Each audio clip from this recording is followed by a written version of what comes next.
몬스터 김민재, 절대 그를 화나게 해선 안 된다. 한국과 우루과이의 월드컵 조별 예선 1차전이 시작된 후 정말 이상한 일이 벌어졌습니다. 우수한 실력으로 벌써 볼을 가져와 공격권을 획득하여야 했을 우루과이의 실력 있는 공격수 선수들이 벌써 한동안 볼을 가져오지 못한 것인데요. 심지어 이날 볼 점유율이 높았던 것은 우루과이가 아닌 한국 국가대표 팀이었습니다.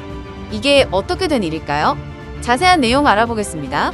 우루과이전에서 뛰어난 활약을 보여준 김민재를 두고 영국 매체 BBC가 극찬을 아끼지 않았습니다.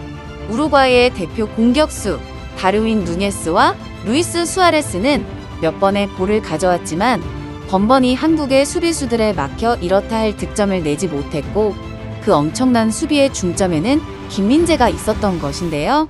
이러한 김민재의 모습에 해외 언론인 BBC는 카타르 월드컵 경기가 끝나고 난 직후 공식 SNS 계정에 김민재가 괴물로 변신한 합성사진을 게재하기도 하였습니다.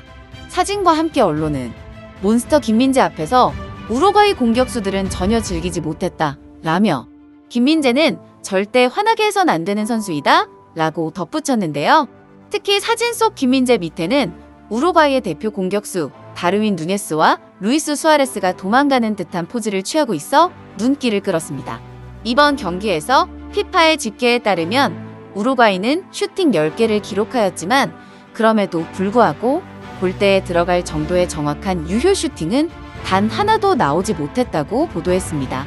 실제 통계를 봐도 이번 경기에서 누네스와 수아레스의 슈팅은 김민재를 필두로 한 철통 수비진에 번번이 가로막힌 것인데요. 축구 강국인 우루과이였지만 이번에 한국 축구대표팀이 보인 전략은 여태까지의 단순한 역습 축구가 아니었습니다. 처음부터 하나하나 준비하며 손흥민과 김민재, 이강인을 필두로 한 대한민국의 국가대표 선수들이 하나의 팀으로서 4년간 준비한 빌드업 축구의 진가를 보여주었다는 것인데요. 특히 이날 BBC는 경기에 참여한 선수들의 순위 중 단연 MVP 선수로 손흥민 선수를 꼽으며 한국과 우루과이 선수 중 가장 잘한 선수로 7.88점을 받은 손흥민 선수가 단연 에이스라고 평가하며 손흥민은 비록 고립되는 상황도 있었지만 순간적으로 공간을 파고들며 수비 2명을 단번에 제치고 날카로운 크로스를 올리기까지 했다. 라며 손흥민이 경기 도중 보여준 존재감을 크게 평가했습니다. 한편 후반전에서 종아리를 다치는 부상을 입었음에도 불구하고 경기가 끝날 때까지 수비 라인을 지켜낸 김민재는 경기가 끝난 뒤 경기하면서 긴장한 적이 없는데 처음으로 많이 긴장했다며 털털한 소감을 전했는데요.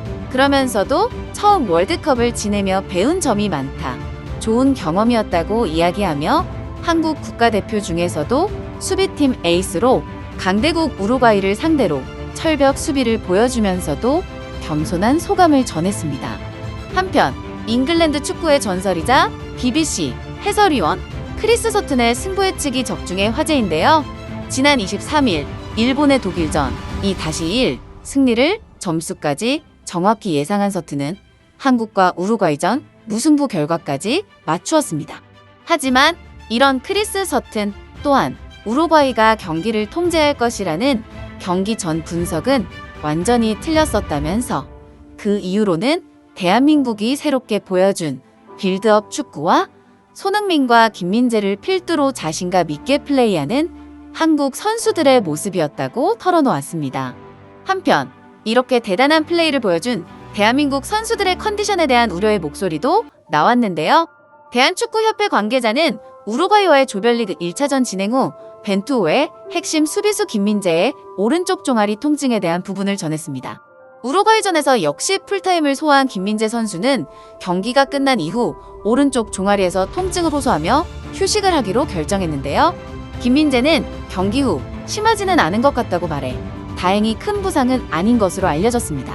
우루과이전과의 명승부 이후 다음 가나와의 경기를 위해 준비하고 있는 대한민국의 선수들을 응원하며 부디 부상 없이 주눅들지 말고 준비한 축구를 멋지게 보여주기를 진심으로 응원하면서 영상 마치도록 하겠습니다. 시청해주셔서 감사합니다. 오늘 준비한 내용은 여기까지입니다.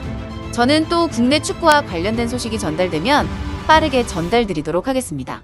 구독과 좋아요는 더 좋은 영상을 만드는 큰 힘이 됩니다. 이상 국내 축구 관련 이슈들을 가장 빠르게 전달드리는 축구는 지금이었습니다. 감사합니다.